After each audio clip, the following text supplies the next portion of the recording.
राज्यसभा चुनाव 2026 में cross voting ने खेल बदल कर रख दिया है। एनडीए ने 11 में से 9 सीटों पर जीत दर्ज की है, जबकि कांग्रेस और बीजेडी को मात्र एक सीट मिली। बिहार, हरियाणा और उड़ीसा में हुई वोटिंग ने राजनीतिक समीकरण को हिला दिया। क्रॉस वोटिंग के खेल में कई खिलाड़ी थे, लेकिन बात करें उड़ीसा की तो उड़ीसा में एक विधायक की चर्चा ज्यादा हो रही है और उस विधायक का नाम है सोफिया फिरदौस। दरअसल उड़ीसा में राज्यसभा चुनाव में 4 सीटों के लिए हुई वोटिंग में 3 कांग्रेस विधायकों ने क्रॉस वोटिंग की है।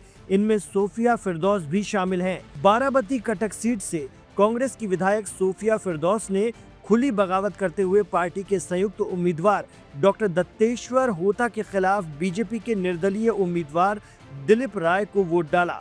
कांग्रेस ने बीजेडी के साथ मिलकर उम्मीदवार खड़ा किया था, लेकिन कांग्रेस की मुस्लिम विधायक सोफिया फिरदौस ने उन्हें वोट नहीं दिया। सोफिया फिरदौस की सियासी कुंडली भी बताएंगे, लेकिन पहले ये सुन लीजिए कि कैसे सोफिया की गद्दारी से पार्टी नाराज है। गंजाम से खान खमुंडी के विधायक रमेश जैना, गजपति के मोहना के विधायक दासरथी गमांगो और बाराबती कोटक सिटी के सोफिया फिरदौस, ये तीनों क्रॉस वोटिंग किए हैं और इनसे उम्मीद नहीं था। पार्टी उनके लिए बहुत कुछ किया है।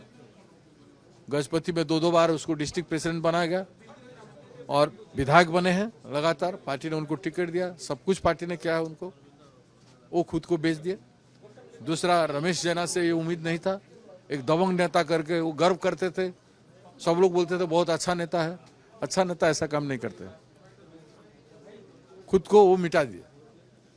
तीसरी, सोफिया फिरदौस का बहुत भविष्य था, अच्छा बोलती है, एक अच्छा पॉलिटिकल चेहरा था, माइनॉरिटी कम्युनिटी होने के नाते सेकुलरिज्म पर उसका कमांड हो सकता था भविष्य में। वो भी कटक शहर में और आगे जीतने का संभावना खत्म हो गई। लेकिन सोफिया ने कहा था कि कटक एक तो उच्च शिक्षित वर्ग का है, तो उच्च शिक्षित वर्ग के लोग जो वोट देते हैं तो नीचा काम करने के लिए थोड़ी वोट देते हैं। अभी क्या एक्शन लिया जाएगा? अब क्या कहना, मैं ऐसा कहूँगा अल्लाह उनको सद्बुद्धि दे।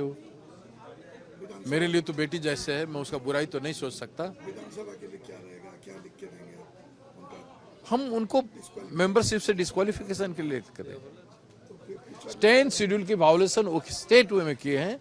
इसे जो शरद यादव जी का जो केस था, उसी दिशा में कोर्ट भी, न्यायालय भी वो दिशा लेगा और स्पीकर महोदय को भी वो दिशा लेना चाहिए। लोग आपके साथ बैठेंगे या अलग बैठेंगे? जब हमारे साथ नहीं रहे तो हमारे पास क्यों बैठे? तो कांग्रेस का क्या फ्यूचर रहेगा? सोचो। कांग्रेस का फ्यूचर बहुत मजबूत रहेगा, मजबूत रहेगा। 9 भी थे तो हिल रहा था, अब 11 से और जोर से हिलेगा। जितना सेल्फिश लोग स्वार्थ के लिए पार्टी में है वो चले जाएंगे, उससे मजबूत पार्टी बनेगा। तो पार्टी टूटेगा नहीं इससे? पार्टी क्यों टूटेगा? जो लोग गंदगी साफ हो रहा है। तो ये क्या बनेगा? माने एक विधायक बिक जाना, विधायक एक तो महत्वपूर्ण पद है, उसको बेच देना, इसको किस दृष्टि से देखते हैं? वो जो आपको, आप अगर खुद को बैल जो आप बना के रखोगे उस तरह से, आपके खुद को बेचने का सामान बना के रखोगे तो बेचोगे। आप इंसान हो तो क्यों बेचोगे? सोफिया फिरदौस साल 2024 के चुनाव में पहली बार विधायक बनी थी। ये विधायक की कुर्सी सोफिया को विरासत में मिली है। दरअसल सोफिया के पिता मोहम्मद मुकीम उड़ीसा के जाने माने व्यवसायी थे। 2019 के विधानसभा चुनाव में बाराबती कटक सीट से कांग्रेस के टिकट पर मोहम्मद मुकीम ने जीत हासिल की। 2019 से 2024 तक विधायक रहे।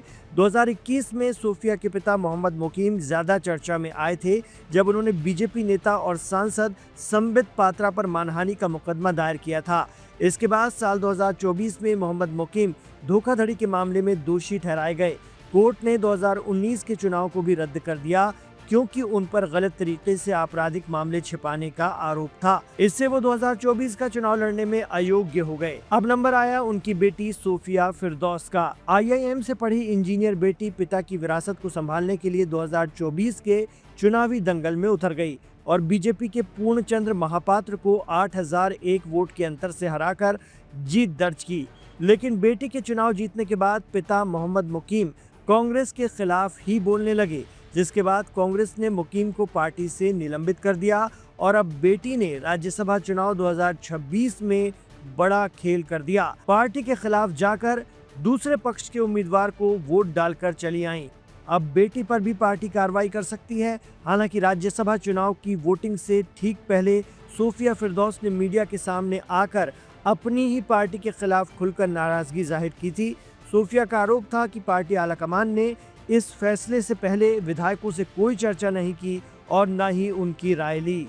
डेमोक्रेसी है यहाँ पे, पार्टी में भी है, लेकिन पार्टी का नुआपड़ा इलेक्शन में भी वहाँ पे भी बुलाए नहीं थे। इवन मेरे निर्वाचन मंडली से भी लोग ज्वाइन कर रहे हैं और मुझे खबर नहीं है उस बारे में, और मीडिया से मुझे जानने को मिलता है। तो डेफिनेटली पार्टी को जिस तरह से सबको लेके आगे बढ़ना चाहिए, सिर्फ 14 विधायक हैं, तो उस दिशा पे नहीं जा रहे हैं, जिसके लिए कि सबके मन में दुख भी है। इवन राज्यसभा कैंडिडेट को सपोर्ट दे रहे हैं करके उसका भी कंसेंट की उसका परामर्श भी हम एमएलए लोगों से नहीं लिया गया था कि वोटिंग एमएलए लोग ही करेंगे। हमसे परामर्श लेते तो हम लोग बैठ के क्या डिसीजन सही है क्या गलत है हम डिस्कशन कर पाते, तो वो कोई परामर्श नहीं लिया गया था।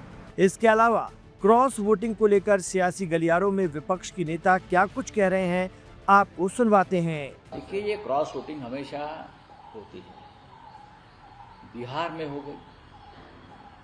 बिहार में पर्याप्त संख्या थी कि अपोजिशन का एक उम्मीदवार एडी सिंह वो जीत सकते थे। बाद में ओडिशा में हो गया और हरियाणा में हो गया है कुछ। भारतीय जनता पार्टी जैसी जो अपने आप को एक नीतिमान पार्टी बताती है, उनको शर्म आनी चाहिए कि पैसा देकर राज्यसभा में देश के सर्वोच्च सदन में भी आप पैसे का खेल करके वोट विधायकों के वोट खरीद लेते हो और चुनाव जीतते हो। क्रॉस वोटिंग क्या है? ये क्रॉस वोटिंग कब तक चलेगा? ये क्रॉस वोटिंग का खेल बीजेपी को मजा आ रहा है, लेकिन देश को सजा मिल रही है, देश के लोकतंत्र को सजा मिल रही है। अपोजिशन वाले भी एक साथ नहीं है, ऐसा मैसेज अपोजिशन वाले एक साथ है, चाहे उड़ीसा हो, चाहे बिहार हो, चाहे हरियाणा हो। आपने देखा होगा हमारे सभी नेताओं ने इंडिया ब्लॉक और वहाँ के अघाड़ी के बहुत ही मेहनत की थी इस बार, फिर भी सत्ता और पैसे के बल पर विधायक खरीद लेते हैं। उड़ीसा में, पटना में और हरियाणा में फिर एक बार ये देश ने देखा है और ये बहुत ही गलत है। देखिए, खरीद फरोख्त में तो भारतीय जनता पार्टी मास्टर ही है। तो मुकदमों से डराते हैं, एफआईआर कराते हैं, रुपए पैसे से खरीदते हैं। तो हर हथकंडा बीजेपी के पास मौजूद है, तो उसका इस्तेमाल किया उन्होंने, क्रॉस वोटिंग कराई और अपने उम्मीदवार जिताए उन्होंने जबरन। इस पे चुनाव आयोग नहीं बोलेगा। ये तो खुलेआम खरीद फरोख्त हो रही है ना, क्रॉस वोटिंग हो रही है, खुलेआम खरीद फरोख्त हो रही है। चुनाव आयोग क्या कर रहा है? अज्ञानेश कुमार कहाँ है? उनका कोई बयान सुना आपने? यही दिक्कत है। लोकतंत्र को धनतंत्र, बाहुबल में और लोभ तंत्र में बदल दिया है भारतीय जनता पार्टी के ऑपरेशन कमल ने। आज हमारे जो गद्दार हैं उनकी तरफ गए हैं, तो निश्चित तौर पर उनके साथ भी वफादारी नहीं करेंगे, समय आने दीजिए, उनके खिलाफ भी गद्दारी करेंगे।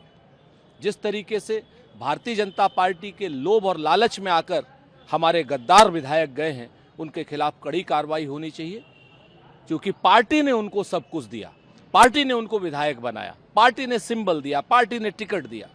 ऐसे लोग अगर ऐसे समय पर गद्दारी करते हैं तो ये बेहद दुख का विषय है और लोकतंत्र के लिए चिंता का विषय है।